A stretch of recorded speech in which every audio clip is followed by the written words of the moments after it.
Às vezes o nosso preconceito faz com que a gente tome ou diga palavras que não deveríamos dizer. Sempre que eu vou lá para a praia, na avenida tem uma igreja chamada Refúgio. É uma igreja daquelas pessoas que têm a opção sexual diferenciada, que vão ali. E eu sempre critiquei, porque eu sou um crítico de mão cheia, porque eu sou santo, né? Então eu critico mesmo. E se acha ruim, eu critico você também. Agora esses dias eu ia passando assim e falei, sabe, Raquel, vou dizer uma coisa. Estou vendo diferente essa igreja. Como assim? Essas pessoas são excluídas. Ninguém os aceita. Mas eles querem Deus. Então eles foram obrigados a abrir uma porta para eles. E sabe quem é culpado disso? Nós. Porque se nós abríssemos a porta e os recebêssemos e mostrasse o caminho da verdade, eles se livrariam do problema. Ali eles vão continuar no problema, mas eles precisam de Deus. E nossa hipocrisia faz com que nós nos afastemos de Deus, porque nós somos melhores que os outros. Mas não é verdade. Muitas vezes nós não sabemos distinguir a mão direita da mão esquerda. Quando nós celebramos uma festa como esta, de tabernáculos, ela representa uma coisa muito importante que não podemos esquecer de frisar. Israel ficou 40 anos no deserto. Na sexta-feira eu fui buscar os irmãos lá no aeroporto. Estava 40 graus marcando o carro. Eu com ar-condicionado, carro bom e achando ruim. Imagina se eu estivesse em cima de um camelo, de um jumento andando no deserto. O que eu não tinha feito? Porque nós somos hipócritas. Agora imagina 40 graus no deserto, embaixo de uma tenda frágil. Deus protegendo aquele povo. À noite, uma nuvem de fogo aquecia. Porque no deserto, à noite o frio é de lascar. E durante o dia, 40 graus, 50 graus, uma nuvem os protegia. Todo dia eles recebiam uma porção de maná. E esse maná hoje tem gosto de lasanha. Eu comia lasanha, senti que estava comendo lasanha. Esse aqui tem frango assado.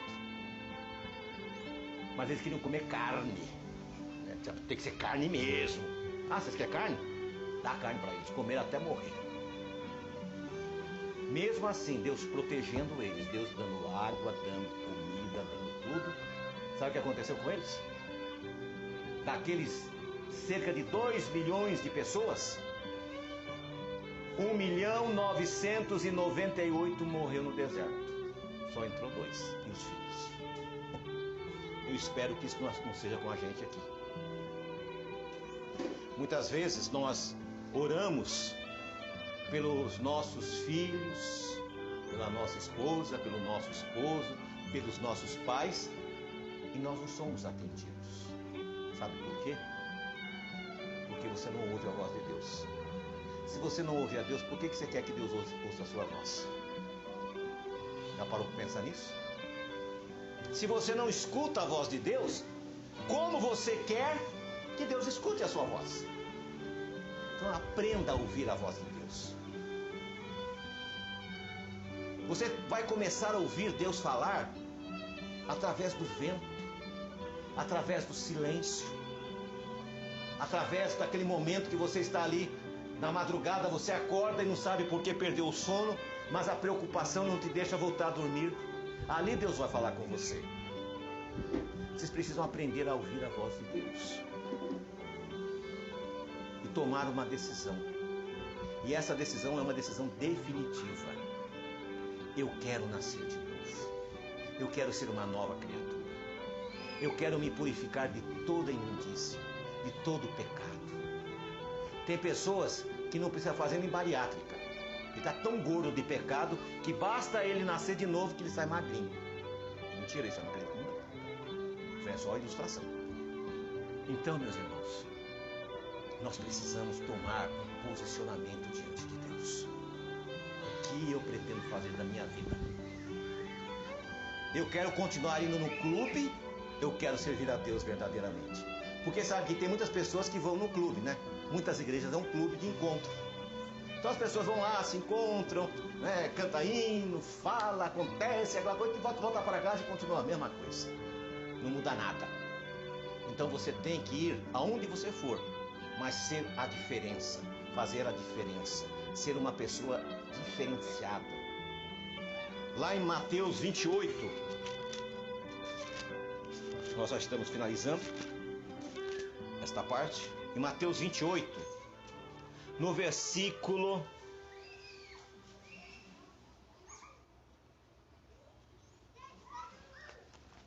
Mateus 28,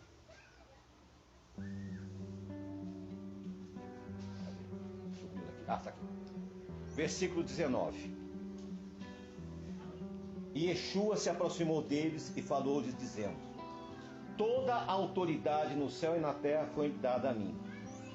Portanto, vão e façam discípulos entre as pessoas de todas as nações, imergindo-os.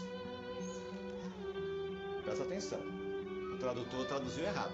Imergindo-os na realidade do Pai, que é o Deus Todo-Poderoso, e do seu Filho, através do Espírito Santo. Ensinando-os a obedecer tudo o que lhes ordenei. E lembre-se, estarei sempre com vocês até o fim da era.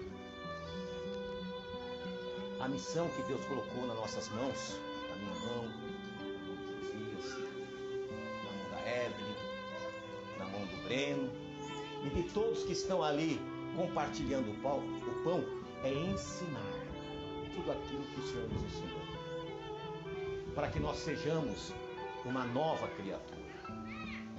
Em Atos dos Apóstolos, nós vamos ver os discípulos explicando exatamente a questão do batismo.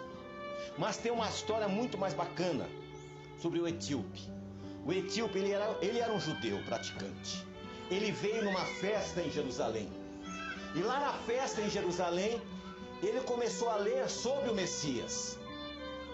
E ele voltando para a sua terra, lendo, ele não conseguia entender as profecias. O Espírito Santo pegou Filipe, transladou ele até onde ele estava, uma distância enorme, e de repente Filipe se vê na frente do etíope. E ele pergunta: você entende o que está escrito? Ele falou: não consigo entender. E ele explicou. E sabe qual foi a resposta do etíope? Muito bem, boa explicação.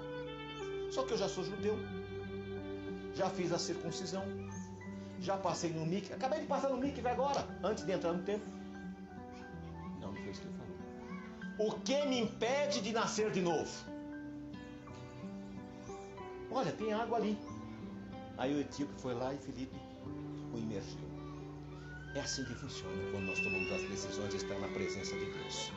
Só que essas decisões têm que ser uma decisão do coração e não do emocional.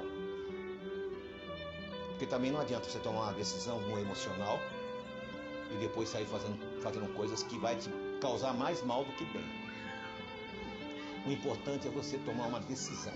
Eu quero iniciar um novo processo na minha história.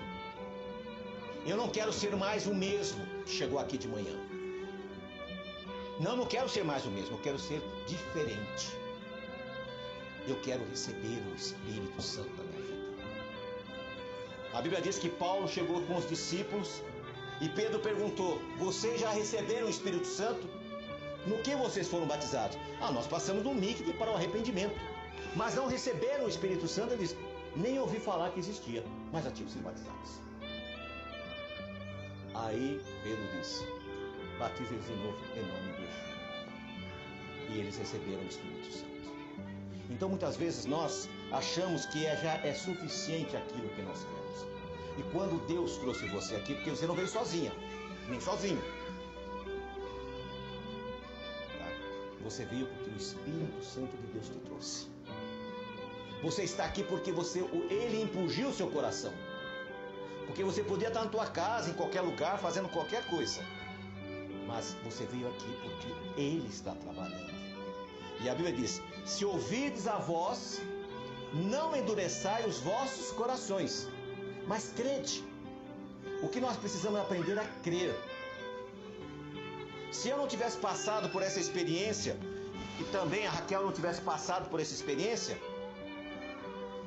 Eu poderia dizer, isso é uma loucura, uma mentira. Como que 650 mil perdoados?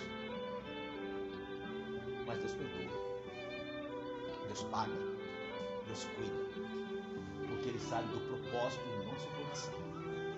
Ele conhece as intenções. Esse é um dos milagres. Eu poderia passar a tarde aqui contando os milagres que Deus fez na minha vida até hoje. E contando também os tombos que eu levei. E levantando e olhando para o Criador e para o Consumador da minha fé, que é Yeshua. Caí muitas vezes, mas não deixei de levantar. Muitas vezes o cair faz parte da humanidade, mas se levantar é divino. E só se levanta aquele que tem um coração voltado para as coisas sagradas. Então, meus irmãos, nesta parte da manhã, eu gostaria de deixar essa mensagem para que vocês entendessem que Deus está cuidando de cada um de vocês. Deus está visitando cada um de vocês nesse momento. E o Espírito Santo vai atuar na tua vida. Nós vamos encerrar agora. Nós vamos fazer uma refeição. Depois nós vamos descansar um pouco e nós vamos fazer um níquel. Cada um decida por si. Se ninguém quiser passar, não tem problema nenhum. Passo eu. Se todos quiserem passar, nós passamos, não tem problema. Mas cada um tem que ter um encontro pessoal com o Senhor. Como se fosse o último momento, última chance. Tem um hino que diz assim, uma chance como esta, eu não vou encontrar de novo. Então pense nisso. Talvez essa seja a última chance que Deus quer te dar. É o último chamado. A tua senha foi chamada. Talvez esse seja o momento que Deus quer mudar a tua história. Talvez seja o momento que Deus quer regularizar tudo aquilo da tua vida. Tudo aquilo que você não conseguiu até hoje resolver.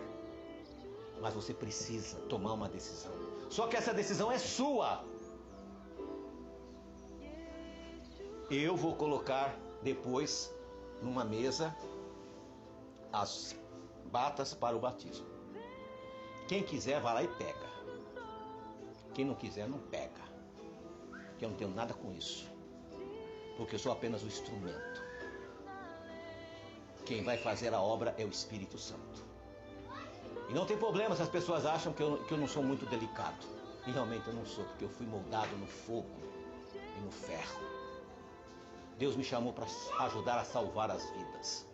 E não para que elas se percam. E uma coisa eu posso dizer para você, até hoje, Deus tem feito grandes coisas na minha vida. Todas as pessoas que eu levei aos pés de Yeshua permaneceram. Todo casamento que a pessoa pede para mim fazer um casamento, a primeira coisa que eu digo, casamento que eu faço não tem divórcio. Tem certeza? Aí eu escrafuncho a vida do meu indivíduo. Porque eu não quero levar essa conta comigo. E hoje eu já fiz casamento, depois fiz o casamento do filho. E até hoje não se perdeu nenhum. Porque tudo que nós fazemos confiando em Deus bendito. Amém?